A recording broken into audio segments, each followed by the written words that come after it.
I'm Logan Crawford, and right now on Spotlight, we're diving into the captivating world of Vincent Gilvarry.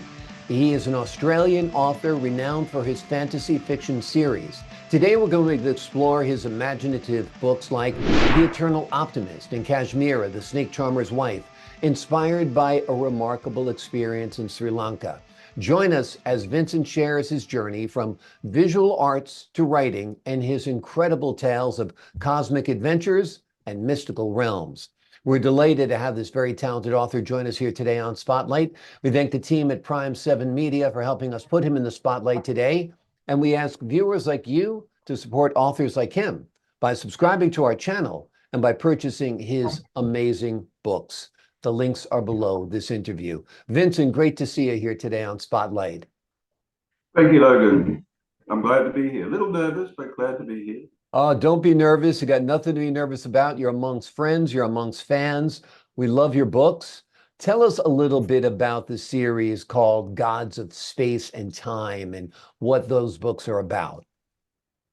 Okay, essentially they are a series of epic adventures with a hint of the metaphysical, and some of them are set in galaxies far, far away, and but they all have three things in common. And the first two things is these stories have heart and soul, and so does the main character, Adric Sharano, a young man who not only believes in the impossible, he believes that where there's a will, there's a way. Mm-hmm. And he is central to every story because he basically embodies all of the best qualities in human beings. And that's on display in just about every book in the series. He comes from a galaxy on the outer perimeter of Alpha Centauri, and even though he is an alien, he is a human being, and but he is a direct descendant of the gods of space and time. So he comes with a package, like a bit of, he can do things. He was a bit of a crazy kid when he in his youth, but he matured into a fine young man, and in his adult years, he's now employed by an organization called the Intergalactic Alliance. And unlike James Bond, who can do whatever he likes, Adric has to abide by a strict code of conduct, which means that he can't take the life of anybody and he can't use violence, which are essential elements, that run through all of the stories.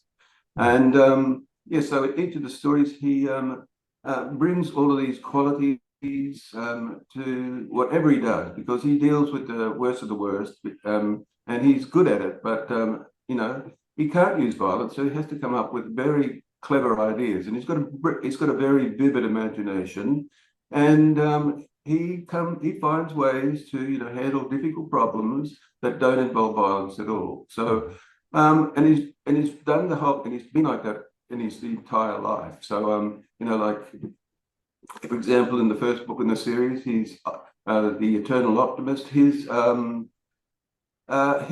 talents get an opportunity to shine when he becomes the pivotal player in a drama of cosmic proportions, when this twisted monster tries to, destroy the place that he calls home. Mm-hmm. And it's the second book is a little different. It's about almost a spiritual journey deep into the heart center of the world, to a place called the Ocean of Infinite Mystery. And they have to resolve a problem, and one that has the potential, to destroy the molecular foundation of their galaxy. And Adric plays a pivotal part in that, especially in the end. And then, he really starts to shine and to become visible. All of his wonderful skills and talents and his great humanity really come out in his story. And especially in the third book, The Last Days of Lemuria, when he and his friends accidentally end up in Lemuria, a civilization that existed 50,000 years ago on Earth. And they're there for the last 2 weeks. And during those last 2 weeks, they have an incredible time. But everything's falling to pieces around them, basically. But Adric just can't stand by and watch it. He has to do something, like the people are oppressed by this horrible high priest. And he helps them, create an independent army. And even though it's not going to last for very long, he does it anyway. But the most wonderful part is he saves the life of a little boy, an orphan, who would have no future at all if he was left there. He'd just die like with all of his countrymen. And eventually Adric, he adopts this little boy and raises him. And like Adric, Adric's not just uh, doesn't just work for the Galactic Alliance. He is also a Unity Master, which is a part of being one of the gods of space and time type thing. Gives him a lot of power to do things, but he doesn't flaunt it. He doesn't tell anybody about it. He's very modest, and he only uses it, his power when he has to. I mean, he's got the ability to blast the top of a mountain, but he's never done it. And he would probably like to do it sometimes, but he's just not allowed. So I mean, it's just not in him. And in the third book or the fourth book, it's just a set the Golden Phoenix. Adric embarks on a mission with a lot of his friends to save his brother's girlfriend, who has been kidnapped by a necromancer with delusions of grandeur. That's a pretty fast-moving one, set in all different places, especially in other sort of locations, not Earth. And but in book 5, Adric really becomes a star in his own right. The instant karma, where his mission is to save the people of planet Earth, because the big guys upstairs have decided that they have had enough of Earthlings and their addiction to electronic devices. So they're going to give him one more chance, and Adric is that last chance. So he makes an appearance and reveals to 7 billion people that he's an alien and that he's there to save them at the last gasp. And he really becomes a superstar in his own right. And he does. He takes them because these people have lost contact with the very essence of who and what they are. And so he takes them by the hand and drags them out of the darkness and into the light. And it's typical of what he does. He's just not going to stand by and just let them fall by the wayside. He just can't do that. If he sees a problem, if he sees injustice, he just wants to do something about it. And he does. But in the next book in the series, Quietly They Came, he rescues 42 kids from Pompeii before they are incinerated by the volcano. But these kids are special, and so he takes them under his wing and he transports them to a secret location in the 21st century. And he wants to do something with them, so he teaches them to sing, and they become famous as Pompeian Children's Choir. But these kids have a special code in their DNA, and when they sing, they don't just sing. A special energy permeates just everything. People's hearts and minds and souls. Mm-hmm. So he takes advantage of anything he can, to make things better. And that's but in the process, he falls in love with 42 kids, and they fall in love with him, and they eventually grow up. And in the final book in the series, they play a big part in Teach Me How to Fly. Adric's ended up in a galaxy with in a medieval planet on a medieval galaxy somewhere, and his job is to protect the inhabitants from an invading army. And when he's not doing that, he and his friends entertain the villagers with songs and music, inspirational songs and music from the 20th and 21st century, sort of things I've never heard before. So wherever he goes, he tries to bring as much light as possible. So basically, these stories are supposed to be fantasy fiction, but they have a strong element of light-hearted humor, and they have a lot of crazy, wonderful characters, all of whom have a diploma in snappy repartee. But all of these stories, they're like Adric, they're based on the idea that people are the most important thing in life. And, he projects that in everything he does. So I didn't write those stories by myself. I mean, I'm sure I had a lot of help because, everyone has a muse, and that muse is someone you can't see. And, but, they're always whispering in your ear, and my muse, that sort of thing. We all do it. I mean, you start doing something creative and something magic happens. So that's where those stories come from, as far as I was concerned. Exactly. Let's talk for a moment about Kashmira, the snake charmer's wife. This was actually inspired by an unusual experience in a temple in Sri Lanka, right? Tell us about that. The Golden Temple of Dambulla is a prominent tourist attraction in Sri Lanka. And it is a series of caves at the top of a mountain, which were transformed into a temple about 2,000 years ago. And once you step inside, there are images of Buddhist mythology on the walls and ceilings, but there's hundreds of statues of Buddha all over the place. And I ventured into a cave, the Cave of the Great Kings, and I didn't realize that this was not just a sightseeing tour. I was about to have a very unique experience. I was in a sacred space and I was looking up at the face of this enormous seated Buddha, and I suddenly realized that he was nodding his head and that his eyes and lips were moving as well.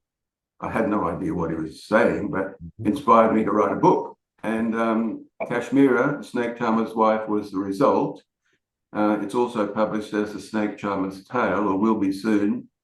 And, it was all because I ventured up a mountain into a temple that you bathe in the afterglow of Buddha's enigmatic smile. And it was, I often wonder what he said, but I'm sure I know at a subconscious level.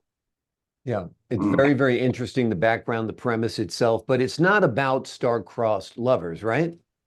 No. There are three love stories interwoven in it, but it's basically the story of two generations of snake charmers, a father and his two adopted children, and how their lives are changed by the actions of a mysterious, all-knowing holy man.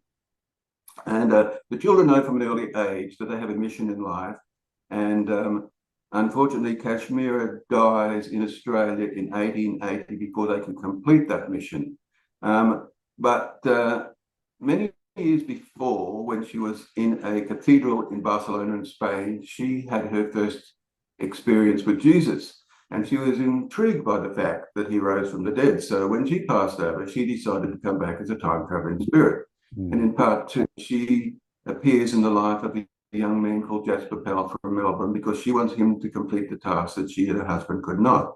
And that would never have happened if Jasper had not received the diary in the mail written by her husband 100 years before. And that diary reveals the location of a treasure of cultural and historical significance. So Jasper goes out of his way to make sure that this masterpiece finds its place in history. And so Kashmir is also a fantasy fiction, but it's got elements of the supernatural just to make it a bit more exciting.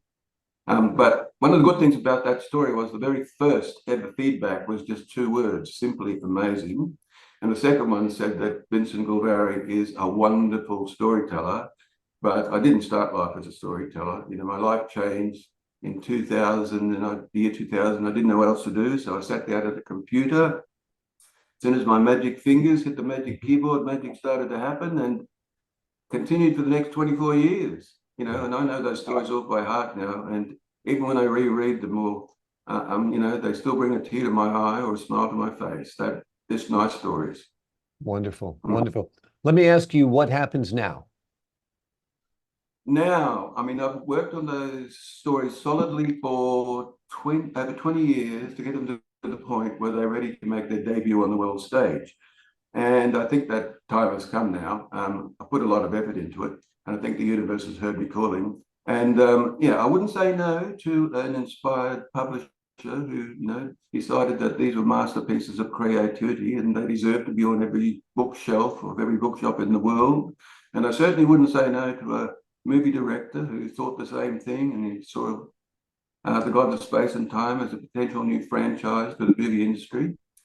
So hopefully those things will happen. So you just got to keep your fingers crossed. Absolutely, absolutely. If a top Hollywood director were to come to you like Christopher Nolan and say, hey, you've got 9 books out there, which one should we turn into a film? Which one would you choose first and why? It makes sense to start at the beginning because that way you can follow Adric's progress through life and just see how he developed as a wonderful human being, even though he's not entirely a human being. But the most exciting one of the lot is probably Instant Karma, where he becomes this celebrity to 7 million Earthlings because he is an alien and he does the most incredible things. And even though he's up against like what he calls the hateful army, the people who don't want the changes to happen, he comes up with some really clever ways to, like just smooth the waters. And but he has a lot of help. He's got a lot of friends that he works with. He calls them the ETs, and they make they make grand appearances in Disneyland and Green Park in London and God knows where else. And they appear in floating balloons and golden chariots. It's really good. It's got a lot in it, that one. Sounds great. Sounds great. Well, we're looking forward to even more work from you down the road because what you've put out there, this body of work, is tremendous. Vincent Gilvarry has produced a number of books, including a series of books called The Gods of Space and Time. They are imaginative, they are original, and they are books that you won't want to put down. Vincent, thank you so much for joining us here today on Spotlight. Thank you, Logan, and thank you to Spotlight Network, and thank you to Prime 7 Media and Josh Williams in particular. And I'd like to thank my muse, because otherwise, without my muse, these stories would never have happened. Thank you, one and all, and God bless you. Absolutely. Well, we appreciate your time. And to the folks at home, I'm Logan Crawford, thanking you for your time this time. Until next time on Spotlight.